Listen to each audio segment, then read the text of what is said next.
Hi, it was wonderful seeing you again. Let's make sure we're in tune. Now that we're in tune, what we're going to do is just go over our finger exercises again. The purpose of this is to not go away from the fretboard, but to keep relatively close. And you don't really want to move your fingers from the string until you go to the next one. When you go all the way up, it leads to having a little bit better precision. Same thing with the way down. All these fingers shouldn't come all the way out here. They should just slightly come up and then be able to wrap down like this. I hope that makes sense. I play with the first finger. 1, 2, 3, 4. 1, 2, 3, 4. 1, 2, 3, 4. 1, 2, 3, 4. That covers these 4 frets. When we scoot this finger up to the 5th fret, that now covers 5, 6, 7, 8. 5, 6, 7, 8, 5, 6, 7, 8, 5, 6, 7, 8. When we scoot this 5th fret past all the 4 that we're doing here, all the way up to 8 there, and we go from 9, 10, 11, 12. 4 times 3 makes 12, and there are 12 half steps, or minor seconds, that make up a major. What we're doing is seeing how to get a little bit mobile around our fretboard. You will notice that when you stop on a fret, there are chords that make sense with that fingering, like a C major, C sus4, C sus2. We could play a F major with a C in it, which is just exhibiting its 5th. We could also, I'm sorry, I should have been using the 3rd finger. We could also play an A minor, which makes it an A7. If we also have different forms of these fingerings, you will notice if we did our spider exercises and got to, like, let's say, this D note with our 2nd finger. There are a few chords, like a B diminished or a G7, that we could play with it. Also, we could play a B flat major with that D. We can also play a G6 with that. So where we're getting is the notes where our fingers land are very important to have a feeling for those. And the way we get there, backdoor wise, is just by playing these simple exercises. Exercise 1, lesson 1, spiders. Exercise 2, we're going to be taking 2 chords that we're familiar with from the last 2 lessons. The A major. Our first finger will be on the 1st fret on the thickest string. It's the 2nd closest to you. It's called the C string. When we put our finger down, we are sharpening notes, so it becomes C, C sharp, D. Don't need to worry about the note names, just as long as you know that your first finger is on the 1st fret on the thickest string, making this note right here. Our 2nd finger, like our spider exercises, feels pretty good on the 2nd fret, and that's where it's supposed to be for the A. C sharp, A, and the E make a 3 note, 1, 3, 5. And those 3 notes, those 3 tones make a triad, which is an A major. This top A is just our unison of this one.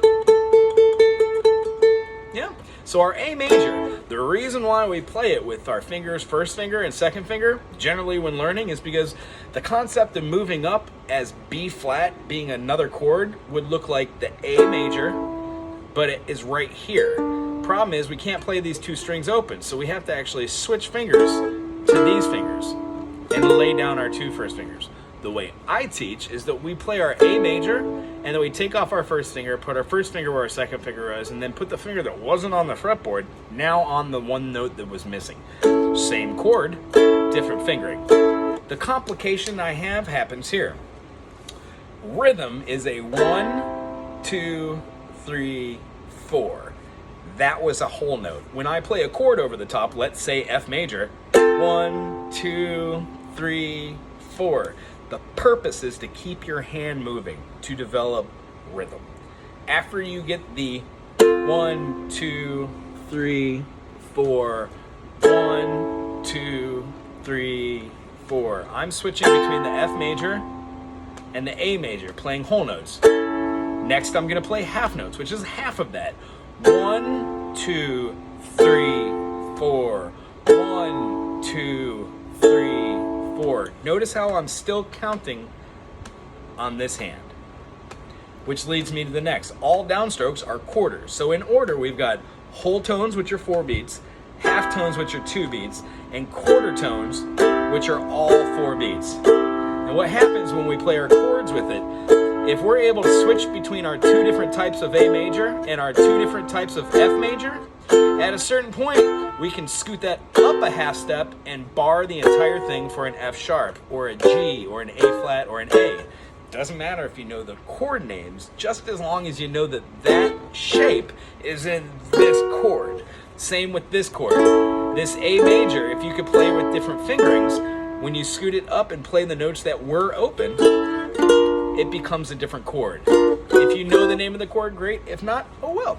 We'll go over that, and all chords are made out of these triads or these tritones that we've been talking about. So the new chord that we learned this last week for lesson 3 today will be a E7.